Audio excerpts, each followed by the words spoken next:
I'm Nick Merritt. Very good to meet you. Nice to meet you. Good to meet you. Thank you very much for sitting down with us.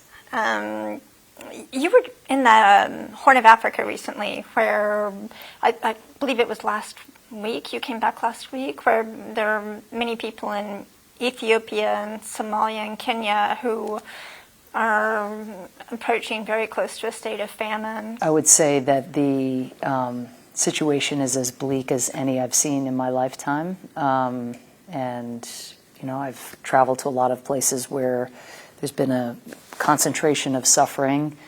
The worst consequences of the food crisis haven't yet been felt. We are on the cusp of something very, very grim. That's never happened in recorded history, to have 4 consecutive failed rainy seasons. And so the livestock, often in famine conditions, that is who dies first, and then that ends up being something of a canary in the coal mine for humanity. Now we're at almost 20 million people who are going hungry and who are dependent on this emergency food assistance.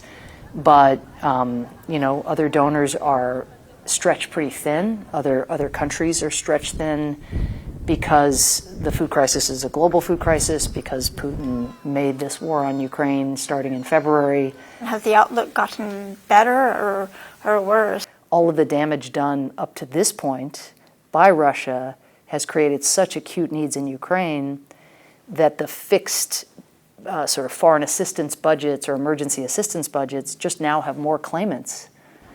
And the last thing on earth we could afford is another failed rainy season, but it actually looks as though, again, it's not for sure yet, but it looks as though, unfortunately, the Horn of Africa is likely to face its 5th failed rainy season, which 4 is a record. 5, I don't know what you call it when it's just shattering everything that's come before. What we're not going to do, any of us in the administration, is just allow the Russian Federation, which is still saying it's not at war in Ukraine, to blame the latest spike in food and fertilizer prices on sanctions and on the United States. And so, if that is the latest version of their disinformation campaign that they've chosen to pursue, we're going to respond to that. We're not going to just allow more lies to be perpetuated.